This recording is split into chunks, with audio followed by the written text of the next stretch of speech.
Hello guys, welcome to new thoughts with new ideas. क्या आप जानते हो कि कोई महीना में, साल में नहीं, कोई महीना में कौन सा दिन अधिक ठंडा या तो फिर कौन सा दिन अधिक गर्म होता है या तो फिर होना चाहिए? अगर हाँ और आप कंफर्म हो विथ लॉजिक तो ये वीडियो आपके लिए नहीं है, बट अगर नहीं तो ये वीडियो आप ही के लिए है। जैसा कि मैंने पूछा कि कोई महीना का 1 से 30 या तो फिर 31 दिन में से कौन सा दिन अधिक ठंडा या तो फिर गर्म रहेगा अगर आंधी तूफान और वर्षा ना आए तो। जैसा कि हम जानते हैं कि ठंडा और गर्मी होने का मेन रीज़न सनलाइट को अर्थ क्रस्ट तक पहुंचने पे डिपेंड करता है।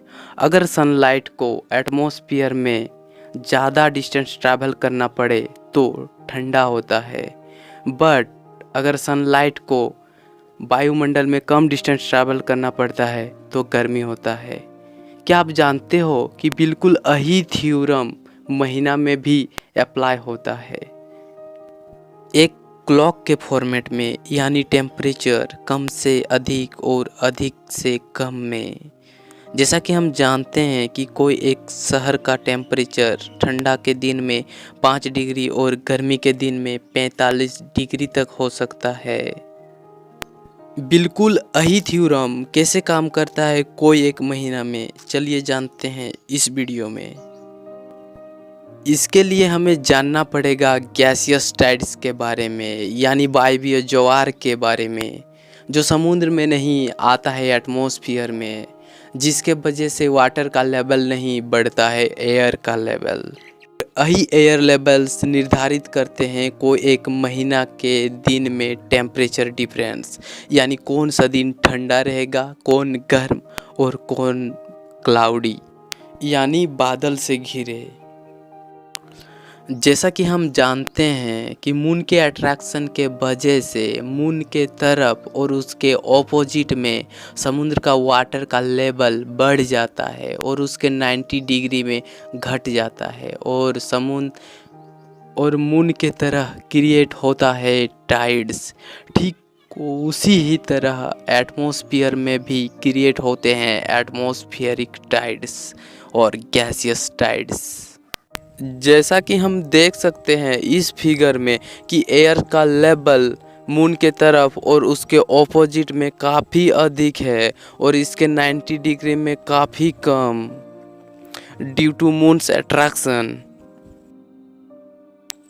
आप इस फिगर पे देख सकते हो कि जब एयर का लेवल मून के तरफ और उसके ऑपोजिट में अधिक होता है और उसके 90 डिग्री में कम, और उसी 90 डिग्री से सनलाइट जब इंटर करता है एटमॉस्फेयर पे, तब उसको एटमॉस्फेयर के अंदर काफ़ी कम डिस्टेंस ट्रैवल करना पड़ता है और तब होता है थोड़ा अधिक गर्म।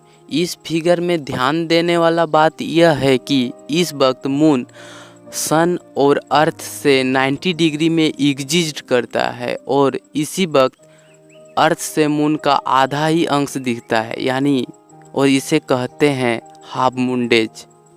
इस तरह के हाफ मून डेज एक चंद्रमास में 2 बार होते हैं, एक अमावस्या से पहले और एक अमावस्या के बाद, और दोनों ही हाफ मून डेज में कंडीशन सेम ही। नेक्स्ट इस फिगर पे आप देख सकते हो कि जब मून अर्थ और सन के प्लेन से 0 डिग्री या तो फिर 180 डिग्री पे रहता है तो वायवीय ज्वार सन के लाइट के तरफ ही होते हैं, यानी सन का लाइट को एटमॉस्फेयर के अंदर थोड़ा अधिक डिस्टेंस ट्रैवल करना पड़ता है और इसीलिए टेम्परेचर थोड़ा डिक्रीज होता है as compare to first case. और यह दिन अमावस्या और पूर्णिमा के दिन होते हैं, यानी हम बोल सकते हैं कि अमावस्या और पूर्णिमा के दिन अधिक ठंडा होता है और बोथ मून डेज यानी चांद जब आधा दिखता है तो वे दिन थोड़ा गर्म होते हैं। फाइनली हम लोग देख सकते हैं कि जब मून नो मून डे यानी अमावस्या से धीरे धीरे फर्स्ट क्वार्टर सेकंड क्वार्टर करके हाफ मून डे के तरफ बढ़ता है तो इसका वायवीय ज्वार भी सूर्य के तरफ से धीरे धीरे उसके 90 डिग्री में शिफ्ट हो जाता है और तब सनलाइट को एटमॉस्फेयर के अंदर काफ़ी कम डिस्टेंस ट्रैवल करना पड़ता है और फाइनली हाफ मून डेज में थोड़ा गर्म होता है। सिमिलरली जब चांद आधा से पूर्णिमा के तरफ बढ़ता है तो उसका सेकंड वायवीय ज्वार जो कि मून के ऑपोजिट में होता है वह धीरे धीरे सन के तरफ शिफ्ट होता है। इसी वजह से सनलाइट को थोड़ा अधिक डिस्टेंस ट्रैवल करना पड़ता है इन एटमॉस्फेयर। इसी वजह से जब मून हाफ से फुल के तरफ शिफ्ट होता है तो टेम्परेचर धीरे धीरे डिक्रीज होता है और फाइनली फुल मून डे यानी पूर्णिमा में थोड़ा ठंडा होता है। ठीक सेम कंडीशन जब चांद पूर्णिमा से अमावस्या के तरफ शिफ्ट होता है यानी जब पूर्णिमा से हाफ मून डे तक टेम्परेचर थोड़ा बढ़ता है और फिर हाफ मून डे से अमावस्या तक टेम्परेचर धीरे धीरे कम होता है। ठीक ऐसे ही सर्किल में टेम्परेचर कोई महीना में चलता है। फाइनली हम बोल सकते हैं कि अमावस्या और पूर्णिमा के सामने वाले दिन अधिक ठंडा होते हैं as compare to half moon days.